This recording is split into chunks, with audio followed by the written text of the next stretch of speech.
नमस्कार। Convo with Krishnansh presents द्वादश ज्योतिर्लिंग the 12 wonders के इस छठे एपिसोड में आप सभी का स्वागत है। दोस्तों, भीमशंकर ज्योतिर्लिंग की कहानी बाकी के मंदिरों की कथाओं से कुछ अलग है। इसमें आपको दिखेगी प्रतिशोध यानी बदले की भावना, और आज के समय पर इसमें आपको दिखेंगे दो शिव भक्त समूहों के बीच विवाद के किस्से। इस वीडियो में आगे बढ़ने से पहले आपका 1 मिनट लेंगे और एक निवेदन करना चाहेंगे कि हमारे चैनल को आप सब्सक्राइब जरूर करें, क्योंकि एनालिटिक्स के अनुसार हमारे सिर्फ 2% व्यूवर्स ने ही हमारा चैनल सब्सक्राइब किया है। इस चैनल पर आगे बहुत कुछ होने वाला है। आने वाले वक्त में आप कॉन्वो विद कृष्णांश पर कई सारे पॉलिटिशियंस को देख सकेंगे, कई एंटरप्रेन्योर्स को देखेंगे, और इसी प्रकार के कई सारे मजेदार पॉडकास्ट आप तक पहुंचाएंगे हम इस चैनल के माध्यम से। तो इसीलिए हमारे चैनल को सब्सक्राइब जरूर करें और बन जाइए हिस्सा इस परिवार का।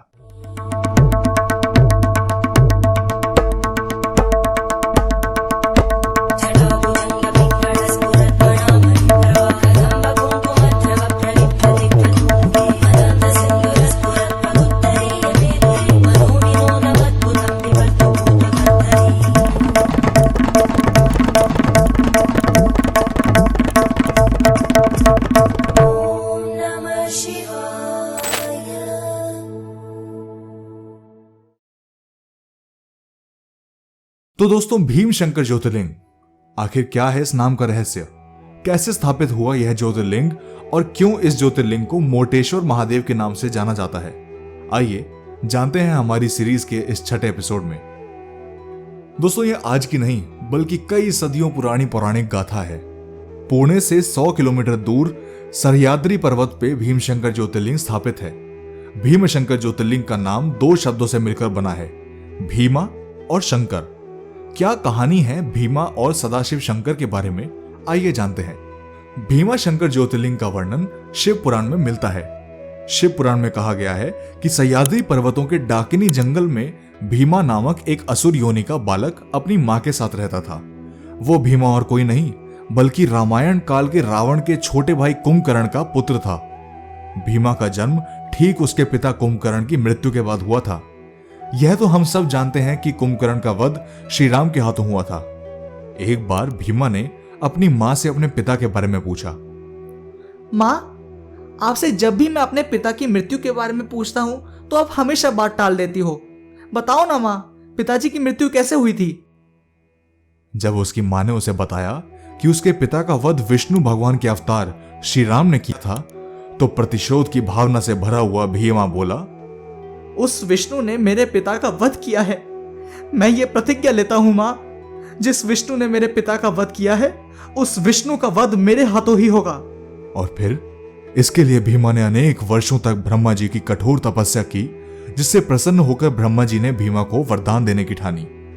भीमा ने ब्रह्मा जी से वरदान मांगते हुए उनसे कहा कि कोई भी ईश्वर, राक्षस, गंधर्व या यक्ष उसे मार ना सके।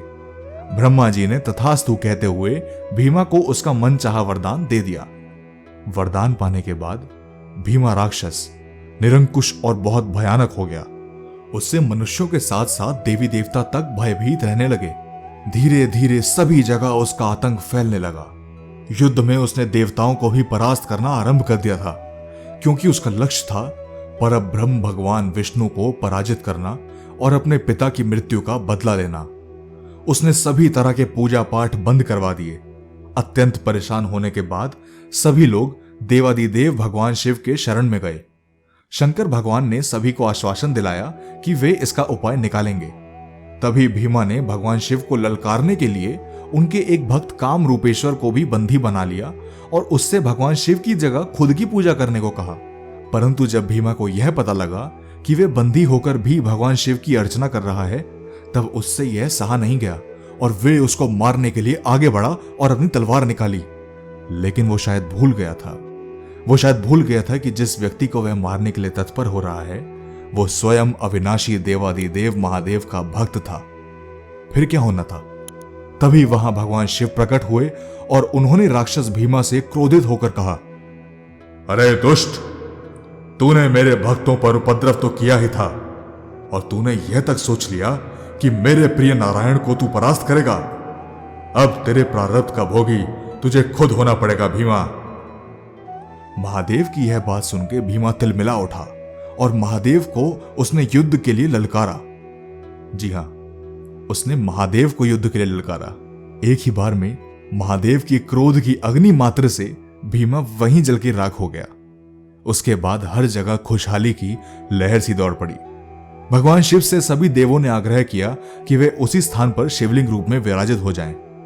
उनकी इस प्रार्थना को भगवान शिव ने स्वीकार किया और वे भीमा शंकर ज्योतिर्लिंग के रूप में वहां स्थापित हुए। इसके अतिरिक्त भीमा शंकर ज्योतिर्लिंग के बारे में एक और पौराणिक गाथा कुछ इस प्रकार से है। त्रेता युग के दौरान भीमा शंकर के जंगलों में त्रिपुरासुर नामक एक राक्षस रहता था। वह अमर होना चाहता था और इसी का वरदान प्राप्त करने के लिए उसने भगवान शिव की अर्चना और तपस्या शुरू की। अपने भक्त त्रिपुरासुर की घोर तपस्या देखने के बाद भोलेनाथ ने अपने भोले और दयालु होने का प्रमाण देते हुए त्रिपुरासुर से वरदान मांगने को कहा।